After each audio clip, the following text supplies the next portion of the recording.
মাছের থেকে মাছ ভর্তাটাই আমার কাছে বেশি ভালো লাগে। তাই আজকে ভাবলাম যে একটু মাছ ভর্তা করে নেব।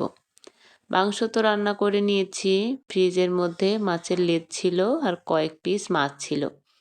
মাছগুলো বের করে নিলাম, আর যে মাছগুলো যে কাঁটাগুলো ছিল সেগুলোও বেছে নিয়েছি। পেঁয়াজ, রসুন, কাঁচামরিচ, যেহেতু শুকনা মরিচ ছিল না একটু গুঁড়া মরিচ ভেজে নিয়ে এই যে পিসটির মধ্যে বেটে নেব। আমাদের রংপুর অঞ্চলের এটা বিখ্যাত বলতে পারেন।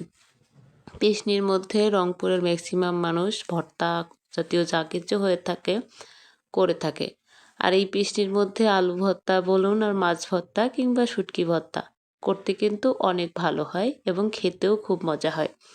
ধনিয়া পাতা সবশেষে দিয়ে দিলাম, একটু সরিষার তেল দিয়ে দিলাম। বলতে গেলে মাছ ভর্তাটা অসাধারণ হয়েছিল। তারপর পিসনি বাটার পর যে একটু ভাত মেখে খাবে না এমন বাঙালি খুব কমই পাওয়া যায়। তাই একটু মাছ ভর্তা নিয়ে ভাতটা মেখে নিয়ে খাচ্ছিলাম।